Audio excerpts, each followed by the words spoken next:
The year is 1981. In a dimly lit arcade in Portland, Oregon, a mysterious black cabinet appears overnight. No promotional materials, no prior announcements, just a simple marquee reading Polybius in stark angular letters that glow an eerie blue against the darkness. The cabinet itself is unremarkable, a standard upright design but completely black, devoid of the colorful artwork that adorned its neighbors. No manufacturer logo, no licensing information, nothing but that strange name illuminated above the screen. The game draws crowds immediately, players lining up for their chance at this unique experience. Those who played it described the gameplay as utterly psychedelic, vector-based geometric shapes pulsating to hypnotic electronic sounds, expanding and contracting in mesmerizing patterns.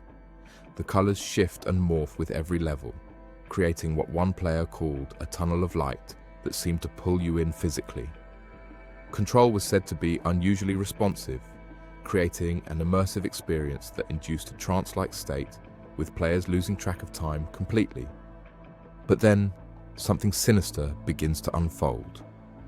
Within days, regular players report unusual symptoms. Migraines that last for days, night terrors so vivid they wake up screaming. Temporary amnesia, where they can't recall what happened during or immediately after their gaming sessions. Some develop a sudden, inexplicable aversion to electronic screens of any kind. Others suffer intense hallucinations that persist long after they have left the arcade. Geometric shapes appearing in their peripheral vision, electronic tones that no one else can hear. And most disturbing of all, men in black suits begin to appear. They never play the games. They don't speak to the staff or other patrons. They simply observe, taking notes on clipboards, sometimes opening the rear panels of the machines and connecting strange devices to the internal components, always after hours, always when the arcades are nearly empty. The arcade owners report feeling intimidated into allowing these inspections, though no official identification is ever presented. Within mere weeks, as abruptly as they appeared, the cabinets vanish without explanation. No official recall notice, no communication with arcade owners. The machines are simply collected in the dead of night. All that remains are the lingering psychological scars of those who played it, and whispered rumors that something far more sinister than a video game had briefly taken residence in the arcades of Portland. Welcome to Vanishing Threads. Today we're exploring one of gaming's most enduring urban legends, Polybius, the arcade game that supposedly never existed, yet has managed to embed itself into internet consciousness and gaming mythology for over 4 decades. From government mind control experiments to elaborate marketing hoaxes, this digital phantom has spawned countless theories and reinventions. So power up your console as we separate fact from fiction in this twisted tale of pixels and paranoia. The Polybius legend exists in a strange limbo between documented history and internet folklore.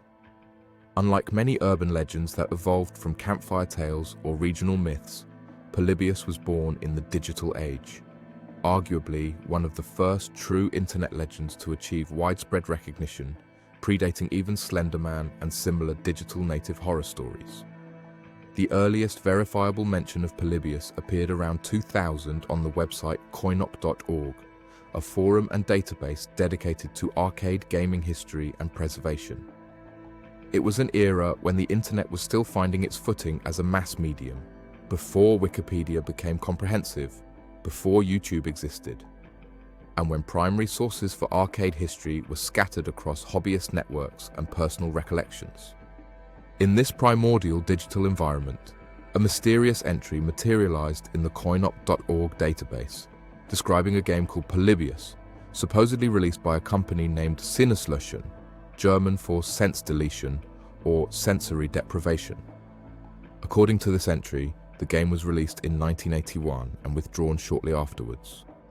The description painted a disturbing picture, an addictive puzzle game with abstract vector-style graphics that allegedly caused severe psychological effects in players, nightmares, insomnia, amnesia, and even suicidal thoughts. The gameplay was described as psychologically manipulative, designed to create an almost hypnotic state. Players would allegedly lose track of time, playing for hours while feeling as if only minutes had passed. The cabinet itself was said to record player responses and reactions via hidden equipment housed within its unusually bulky frame. More alarmingly, the entry suggested that men in black suits would regularly visit the arcades, not to play, but to collect data from the machines.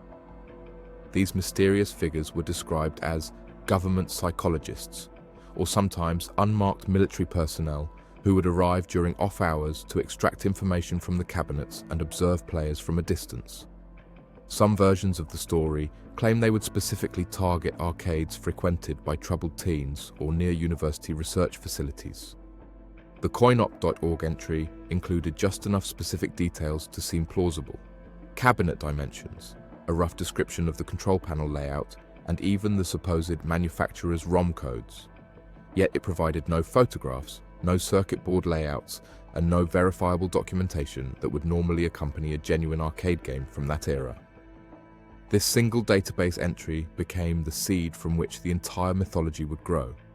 But where did this initial information come from? Who added it to coinop.org? The website itself couldn't provide answers, as the source of the entry remained anonymous. The site's administrator, Kurt Koller, has stated in interviews that he doesn't recall adding the entry himself and suspects it was submitted by an unknown user. This murky origin only enhanced the legend's mystique, creating a perfect foundation for elaboration and speculation. The absence of a clear source allowed the story to exist in a state of tantalizing ambiguity, neither conclusively real nor definitively fabricated. One consistent detail across all versions of the Polybius legend is its geographic setting: Portland, Oregon. In the early 1980s, Portland's arcade scene was thriving, with dozens of arcades and convenience stores housing the latest electronic entertainment. But why Portland specifically? Some researchers have suggested that the legend might have been inspired by real events in the area. In 1981, multiple arcade patrons in Portland did indeed suffer from mysterious illnesses, but the cause was far more mundane than a government mind control experiment. A 12-year-old boy developed a severe migraine after playing Tempest, a popular vector graphics game known for its swirling psychedelic visuals. Around the same time, several other arcade goers reported similar symptoms after extended play sessions. Health officials eventually determined that these symptoms were likely caused by the combination of intense focus, repetitive movements, and bright flashing lights, essentially early cases of what we now recognize as photosensitive epilepsy or gaming-induced migraines. The local news covered these cases, which may have planted the seeds for the later Polybius narrative. Additionally, arcades in the Portland area were indeed subject to raids in the early 1980s, not by mysterious government agents, but by local police investigating allegations that some arcades were fronts for illegal gambling operations.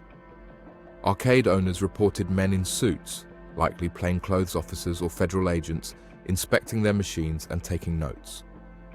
To teenage gamers already steeped in the paranoid political climate of the Cold War era, these raids might have seemed sinister and conspiratorial. The choice of Polybius for this phantom arcade game wasn't random. It carries significant historical weight that adds another layer to the legend's mystique. Polybius was a Greek historian who lived in the 2nd century BCE, known for developing a military cipher called the Polybius square, an early encryption device used to convert letters into pairs of numbers that could be transmitted using torch signals. This connection to cryptography and secret communications aligns perfectly with the conspiracy elements of the legend. But the historical Polybius is relevant in another way. In his writings, he emphasized the importance of providing an accurate historical account based on first-hand sources and experiences.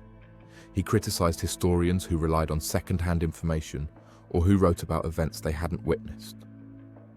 The irony here is striking: a legend about a non-existent arcade game named after a historian who championed factual accuracy and first-hand accounts. Perhaps the most disturbing aspect of the Polybius legend involves allegations of government involvement, specifically that the arcade game was actually an experimental mind control device developed by a CIA subdivision or military psychological operations unit. This element of the legend taps into very real historical precedents.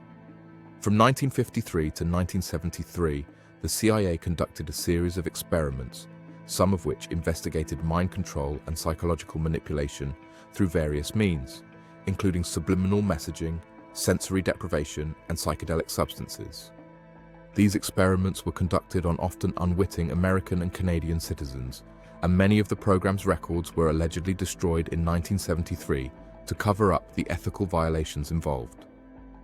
The Polybius legend emerged in the aftermath of the public revelations about MKUltra in congressional hearings during the 1970s. By the time the Polybius story began circulating in 2000, Americans were well aware that their government had previously conducted secret mind control experiments on civilians. According to the more elaborate versions of the legend, Polybius was designed to induce specific psychological states through its gameplay. The pulsing lights, geometric patterns, and electronic sounds supposedly created a hypnotic effect that made players highly susceptible to subliminal messaging. The Men in Black would then collect data on these psychological effects and refine the technology for unknown purposes. Some variations claim the game was developed to identify individuals with exceptional spatial awareness or quick reflexes for military recruitment. Others suggest it was testing technology for inducing seizures or mental breakdowns in targeted individuals, essentially a weaponized form of entertainment. After its initial appearance on coinop.org, the legend was picked up and expanded upon by gamers across various online communities. Each retelling added new details. Players developing amnesia, suffering seizures, or experiencing hallucinations became standard elements of the story. The company name Sinneslöschen was elaborated into a shadowy German or Swiss company that disappeared shortly after the game's withdrawal. By the mid-2000s, Polybius had become a staple of gaming creepypasta collections, those crowdsourced horror stories that spread across gaming forums and sites like 4chan. What's remarkable about Polybius is how it transcended typical creepypasta status to become something more enduring and culturally significant. In 2006, the legend received a significant boost when the video game review show X-Play featured a segment on Polybius, introducing the myth to a much wider audience. Rather than debunking it entirely, the show presented it as a mysterious gaming legend, further cementing its place in gaming culture.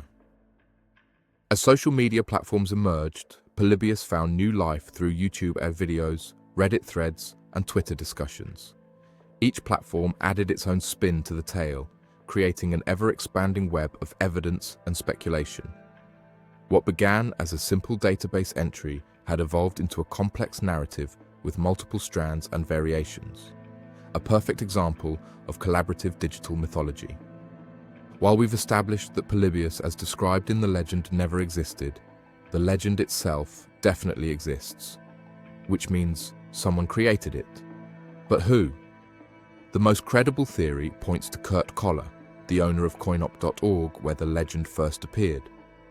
As the administrator of a site dedicated to arcade gaming history, Koller had both the platform and the knowledge to create a convincing arcade game hoax. However, Koller has consistently denied creating the legend, claiming the entry appeared in his database from an anonymous submission.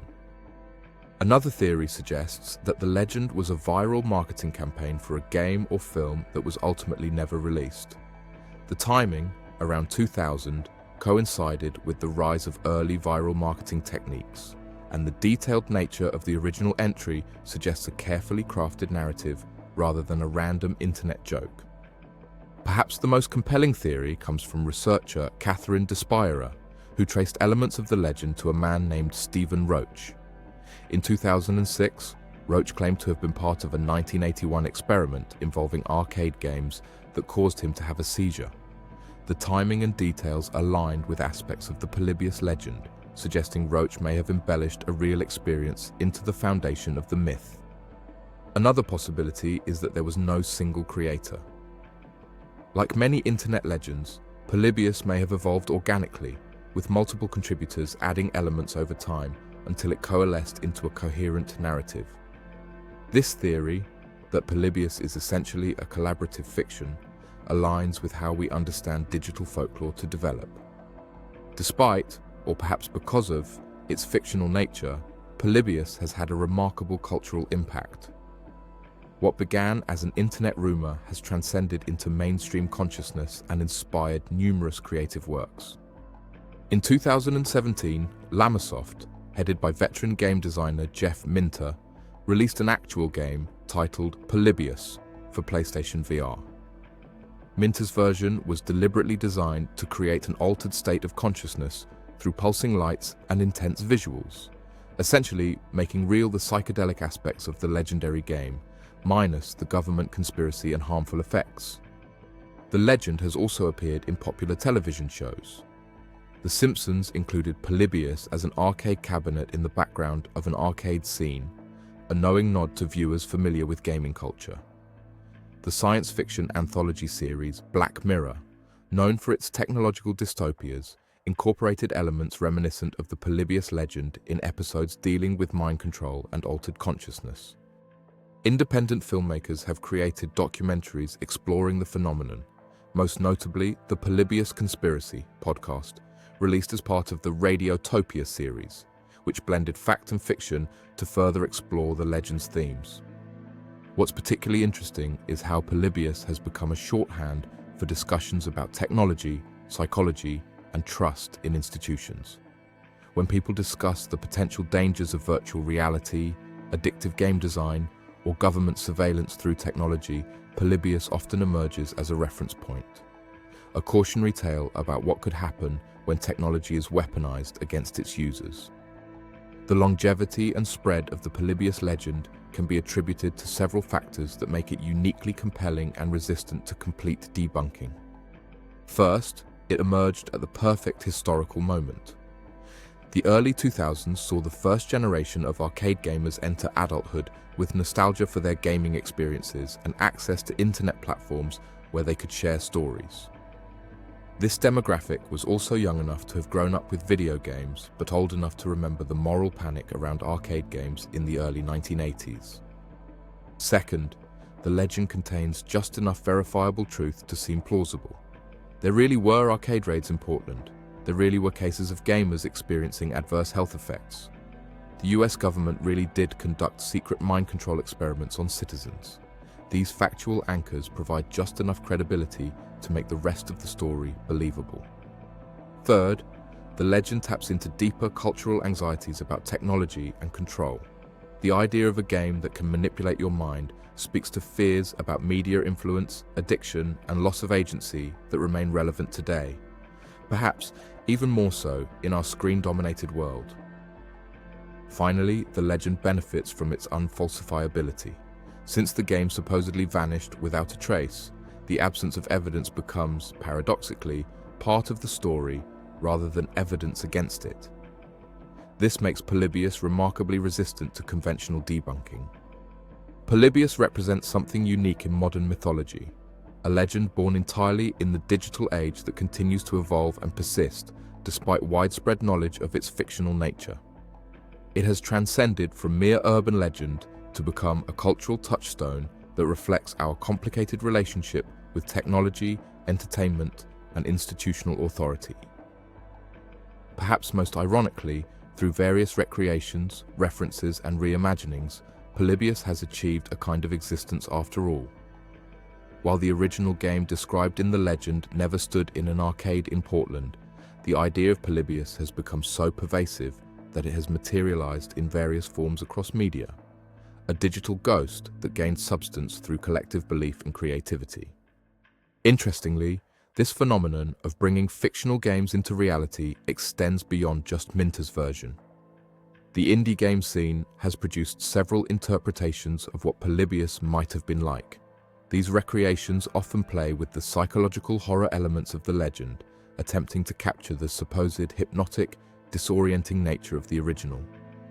Game developers have thus transformed a fictional game into multiple real experiences, each offering its own interpretation of the legend. This transformation from fiction to reality represents a fascinating inversion of the usual urban legend life cycle. Rather than a real event being distorted into myth through repeated tellings, Polybius began as myth and has been gradually manifested into reality through creative works, documentaries, and physical recreations. Gaming museums occasionally feature mock Polybius cabinets as part of exhibitions on gaming folklore, further blurring the line between fiction and history. Psychologically, the Polybius legend taps into something fundamental about our relationship with technology, particularly new technologies that we don't fully understand. In the early 1980s, video games were still novel, their effects on players not yet thoroughly studied. Today, similar concerns arise around virtual reality, artificial intelligence, and social media algorithms. The fear that our entertainment might be manipulating us in ways we don't comprehend remains as relevant as ever. Historically, the legend also reflects a specific moment in American culture, the early 1980s, marked by both the arcade boom and heightened Cold War paranoia. The post-Watergate, post-MK Ultra revelations era was ripe for stories about government surveillance and experimentation. Polybius perfectly captures this intersection of technological advancement and institutional distrust. For gaming historians, the legend serves as a reminder of how fragile our digital history can be. Many real arcade games from that era have been lost to time, their code unpreserved, their hardware scrapped, their documentation incomplete. This actual historical loss creates a space in which a legend like Polybius can flourish, filling in the gaps of our collective memory with something more intriguing than the likely mundane truth. In the end, what makes Polybius so compelling isn't the question of whether the game existed, but what its legend tells us about ourselves. Our fears about technology's influence, our fascination with conspiracy, and our ability to collectively create and sustain modern myths in digital spaces. In an age where information is supposedly at our fingertips, we still find ways to shroud certain stories in mystery, to create spaces where uncertainty and imagination flourish. Polybius reminds us that even as technology advances, the human need for mystery, for stories that send a shiver down our spine, remains constant. Perhaps that's why this legend of an arcade game that never existed continues to captivate us. Because in seeking to understand it, we come to better understand ourselves. Thanks for tuning in today, and until next time, stay curious, stay safe.